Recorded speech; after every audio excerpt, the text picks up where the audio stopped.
Good morning, guys and gals. This week's lessons will be in Achieve 3000. Please log in. If you are in Ms. Branch's reading class, please make sure that your screen says Reading Kimberly Branch. If you are in Ms. Vega's classroom, please log into Ms. Vega's. When you log in, the story should be set for you, so let's log in. And our story for the week is Are Cabs the Key? The goal for this week is to use your vocabulary, a dictionary glossary to determine the meaning, spelling, and syllabification of an unknown word. And then as far as the work is concerned, the activity is to evaluate details and read to determine key ideas. So really we're working on main idea and details this week. But again, our story is Are Cabs the Key? You're going to go ahead in to your lesson. And if it does not pop up for you, if the story does not pop up for you, I'll show you at the top of the screen where you can go. On your screen, you'll have a button up top here somewhere, and you can just type in the title of the story, which again is Are Cabs the Key? For Tuesday's lesson, which is today, you're going to go ahead and take care of your before reading poll, which is here. So you're simply going to answer this right here. It says Michael Bloomberg thinks that cities should use electric taxis. Do you agree? It is either a yes or a no. And for Ms. Branch's room and Ms. Vega's room, when you go to explain here, please make sure that you are using your sentence frame. So I disagree because. Give your reasoning why you might disagree. And if you agree, it will be I agree because whatever your reason is. Make sure you type those in. Okay? Part 2 of the lesson for Tuesday, today, is going to be taking care of your vocabulary. Now, if you look at my words, I have 4 words. My words are going to be based upon my ability level and my lexile level. Your words will be based upon your ability level and your lexile level. So you may not see the same words as I have. What you're going to do is complete a Freyer model. So let me take you to the Freyer model now.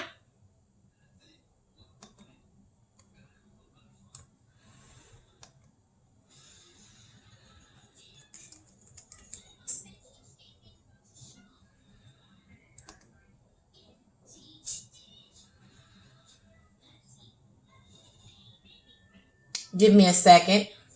It's coming up. So if you don't remember what a Freyer model is, here it is right here. You can do this on a sheet of paper. You can just draw it out.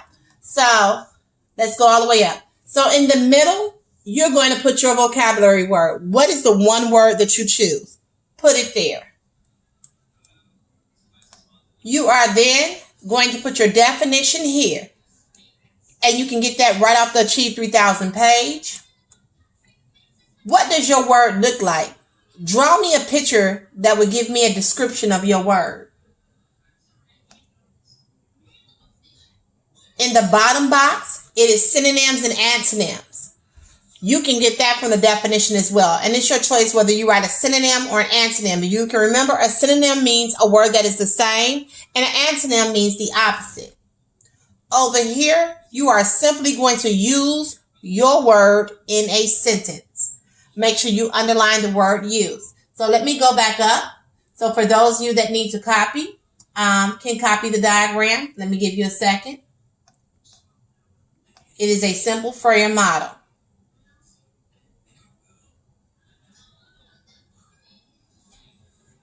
Again, definition, what it looks like. And at the very bottom, it would be synonyms and antonyms, and then using it in a sentence. This should also be downloaded to Google Classroom so that if you need it, you can get it from there. Okay, so I'm going to go ahead and close out of this.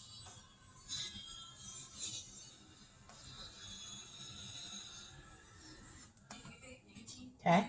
So that is Tuesday's lesson. Now, as we move into Wednesday, you're going to go to the article. So click on the article.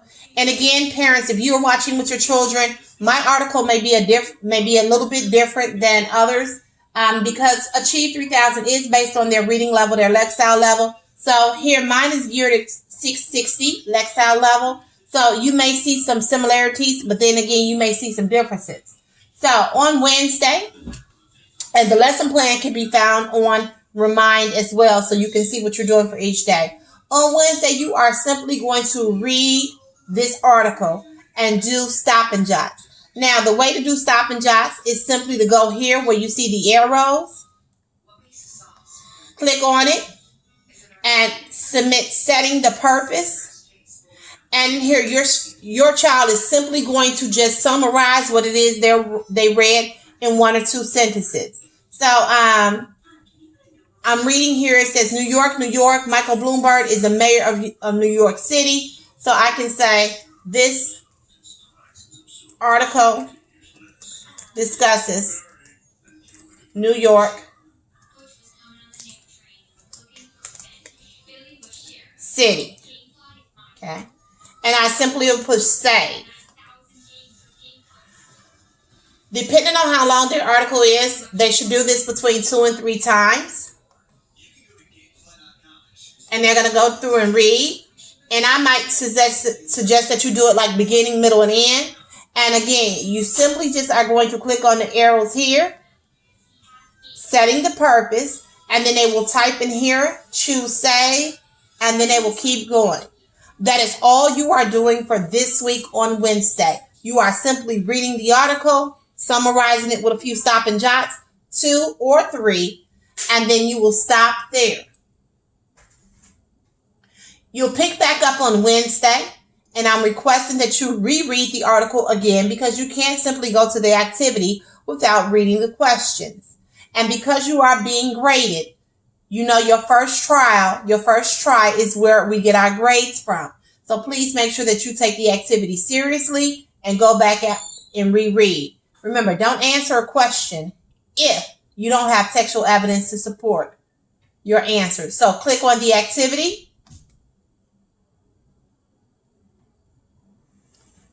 Here's your activity.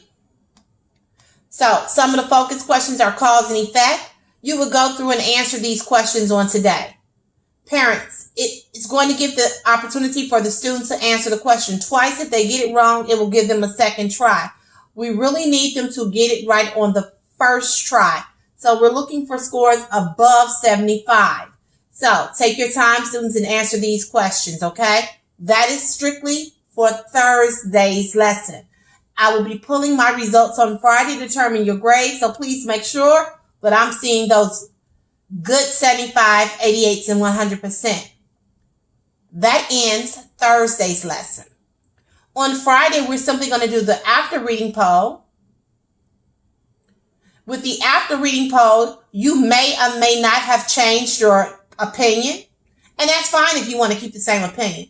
So you will simply click yes or no again. And then you're simply going to go here.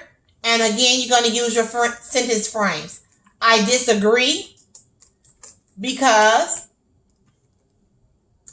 or I agree because, and give me the reasoning why you either disagree or agree.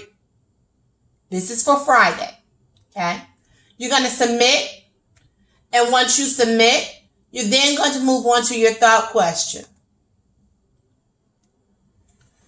Your thought question should be anywhere between 6 to 8 sentences and should include, most definitely, text evidence from your article.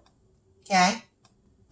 It is my suggestion that you write this out on paper and submit this to your teachers. You can submit it to your teachers through Google Classroom, or you can simply take a picture and text it to their number. For my students, you can just text it to my number. Okay? Today's question, it says, let's say that cities use electric taxis instead of taxis that use gas. What might this mean for the future? It says, use ideas from the news story to help you. Use your own ideas too. Write your answer in the box below. Okay. Now, if you notice here, there's already something here that came from our Stop and Jots. You can use that information, but separate from that information, I still need you to give me a good 6 to 8 sentences to support your answer. Remember, we're going to be using both ideas from the news story, from the article. That means your textual evidence and your own ideas too. So we're going to do both. Type it in. 6 to 8 sentences. Submit. And you're done for the week. Yes. Great job, students. Looking forward to checking your grades and see what you get from both Ms. Branch's room and Ms. Vega's room. We'll be checking in to see. If you have any questions, you may contact your teacher with the questions that you have, either Ms. Vega or Ms. Branch, with this lesson. Thanks again, and we'll be talking to you next week for next week's lesson. See you later.